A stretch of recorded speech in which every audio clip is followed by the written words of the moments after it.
Hello, Zach Murphy here, and this is another one of my new teachings.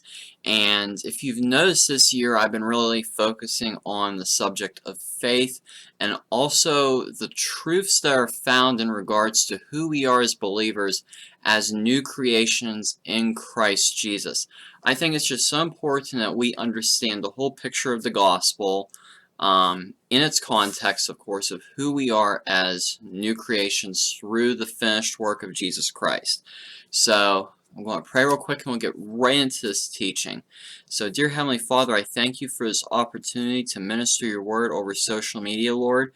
I pray, Lord, that this is your words and not mine, Lord. Again, this is for your glory, Lord, not my glory. And I pray that the people that are watching us are edified, Lord, and that they are encouraged, Lord. And to you all the glory. In your name I pray, amen. So I would like to actually draw your attention to in the book of Ezekiel, where Ezekiel describes a vision that he received from the Lord of the temple. And we see in Ezekiel chapter 43 verse 2 where it says, "And behold, the glory of the God of Israel was coming from the east. And the sound of his coming was like the sound of many waters, and the earth shone with his glory." So, he's describing this vision he had, and, just a little bit of context here.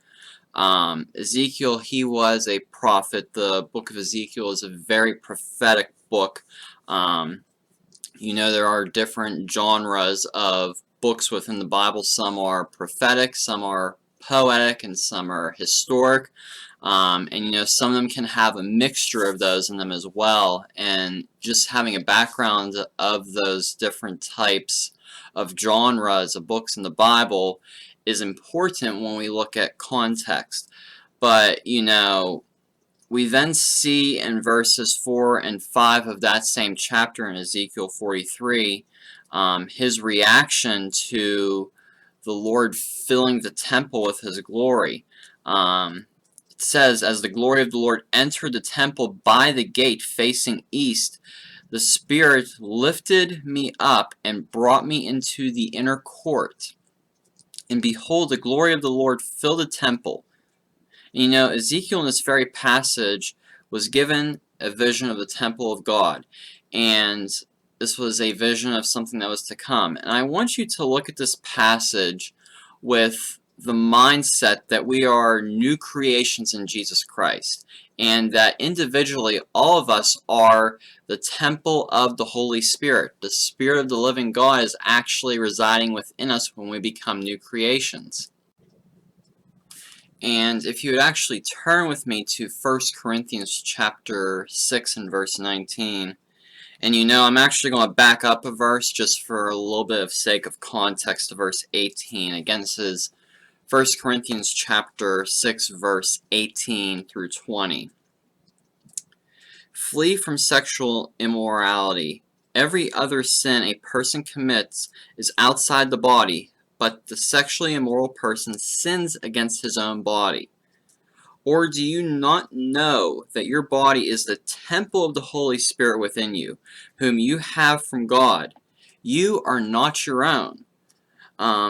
Simply, our life is not our own. When we become new creations, we have to be completely sold out to the Lordship of Jesus Christ. He has to be 100% Lord of our life. Going on to verse 20. "For you were bought with a price." That's just such a heavyweight verse right there. You were bought with a price. So glorify God in your body. It is so important that we realize the price we were bought with as new creations in Jesus Christ. So many people, today, I don't think they understand the depth of what Jesus accomplished through the cross and through his resurrection. So many people think that Christianity is just a matter of repeating a prayer and you're good to go for the rest of your life. You can live your life as you want, but Scripture quite clearly teaches that your life is not your own and you are bought with a price. I think it's just ridiculous that, many people in, what we would call probably casual Christianity think that God would crush and kill his own son on the cross, but let everybody else slide. That is not how it works. So many people, and I just want to point this out because I see this becoming more and more popular in today's culture and progressive Christianity. Some people only want to talk about the love of God, and I agree 100% that God is love. However, we must realize that that is a very holy love, and God is also just and righteous. We have to make sure that we are in balance with Scripture. Some people only want to focus on a God of love, and there are people out there today who will make the heretical claim that there is no such thing as hell. So many people you will hear say that, and it is actually disturbing. So many people that are deceived. So we really need to be praying for people to realize, that the truths that are in the Bible, that, if you do not truly repent of your sins and put your faith in Jesus Christ, in the finished work of Jesus Christ, you will go to hell. There is no ifs, ands, or buts about it. There is only one way to eternal life. And we have such an Americanized gospel in this country where people think there's many paths to eternal life. My Bible says, if you're reading any Bible, it says there is only one way, and that's through Jesus Christ. But going on with this teaching, sorry for getting off topic there, but just stuff that needs to be said for especially this generation.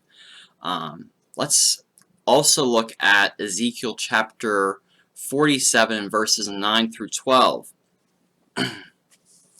And we see in verse 9, and this is going on as he describes his vision of the temple. And in verse 9, he goes on to say, and wherever the river goes, every living creature that swarms will live. And there will be many fish, for this water goes there, that the waters of the sea may become fresh. So everything will live where the river goes. I want you to notice where it talks about in this verse a river, and it talks about every living creature that swarms will live. And then it says that the waters of the sea may become fresh, so everything will live. And as I said, I want you to look at this in a new covenant context. Jesus told us in John chapter 7 verse 38 that those who believe in him, out of their heart flow rivers of living water. So you see the correlation here of just verse 9. It says about, in verse 9 of Ezekiel chapter 47, and wherever the river goes, every living creature that swarms will live, and there will be very many fish. For this water goes there, and the waters of the sea may become fresh. So everything will live where the river goes. And then John chapter 7 verse 38, it tells us that those who believe in Jesus, out of their heart will flow rivers of living water. So as believers, we have to also look, is there anything in our life that's actually blocking the flow of that living water that is within us? And, I just hope you realize, the connection here between Ezekiel and what we see as pertaining to ourselves as new creations, because of us being the temple of the Holy Spirit individually. Then if we go to the 10th verse of Ezekiel chapter 47, we see it says, fishermen will stand beside the sea from England to, I don't know why I said that, Engadai to England, I'm not sure how you pronounce it, but it will be a place for the spreading of nets. Its fish will be of very many kinds, like the fish of the great sea. Alright, so it's talking about fishermen, and there will be very many kinds of fish. So in Matthew chapter 4 verses 18 and 19, we see when Jesus called the two fishermen, Simon Peter and Andrew, to come and follow him, be his disciples, he told them that they would be fishers of many men. And then we also want to look at Galatians chapter 3 verse 28, where it tells us there is neither Jew nor neither Jew nor Gentile, neither slave nor free, nor male and female, for you are all one in Christ Jesus. The body of Christ is composed of both men and women, and there's only two genders. I'll put that out there. I don't care if YouTube flags it as politically incorrect. Male and female. There are going to be people of various races and ethnicities and cultures within the body of Christ. This relates to Ezekiel chapter 10. So, us as disciples, we're to be evangelizing to people of every culture, whether they are male or female, whatever their race is. We're to be evangelizing to everybody to bring forth many more people to the kingdom of God for the glory of God. And then lastly, in Ezekiel chapter 47 verse 12, the last point I want to look at, where it says, "And on the banks on both sides of the river there will grow all kinds of trees for food. Their leaves will not wither, nor their fruit fail, but there will be fresh fruit every month, because the water for them flows from the sanctuary. Their fruit will be for food, and their leaves for healing." So Jesus told us in Matthew chapter 7, he talks about you will know a tree by its fruit. And in Matthew chapter 7 verses 15 to 20, he talks about believers here. And it's not about how long ago we prayed a prayer. It's actually about how much fruit are we bearing as believers. Are we bringing forth people to the kingdom of God? And it is God that gets the increase, but he does use us to evangelize the people, to bring forth people to the kingdom of God. So what type of fruit do we have as believers, both individually and as a body, as different churches within our country and in the world? What fruit are we bearing? And that just doesn't go for evangelism. That goes, for the other fruits of the Spirit, and also pertaining to spiritual gifts. So as Jesus says, you will know a tree by its fruit.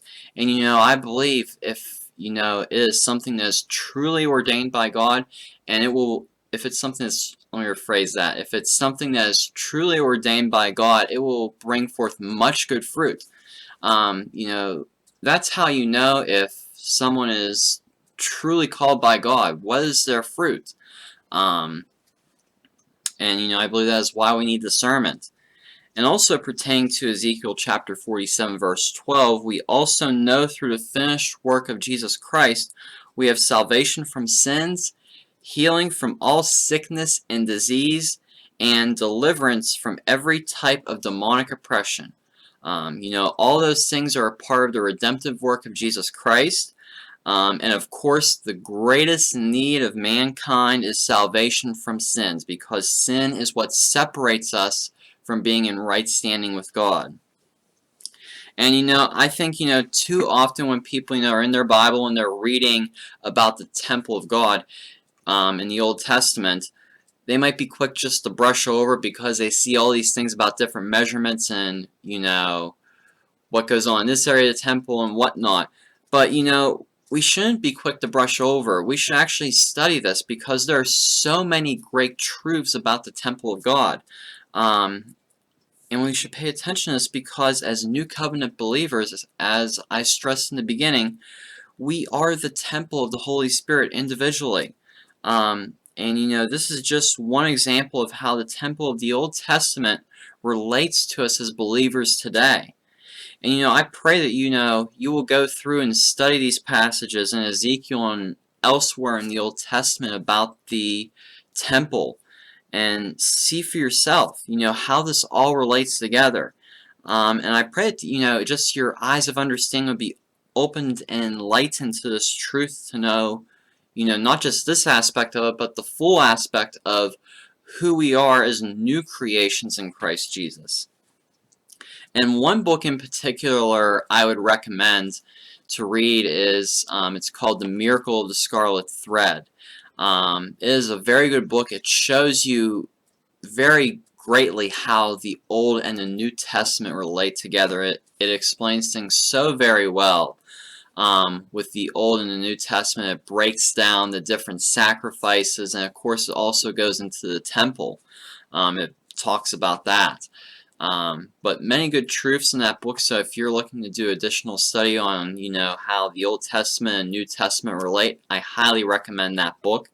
And I will try to link that book on my blog also, which is steadfast-ztm.com. So I hope you enjoyed this teaching. Be sure to hit that subscribe button, that like button down below. And again, thank you for watching. God bless you and have a great week. Thank you.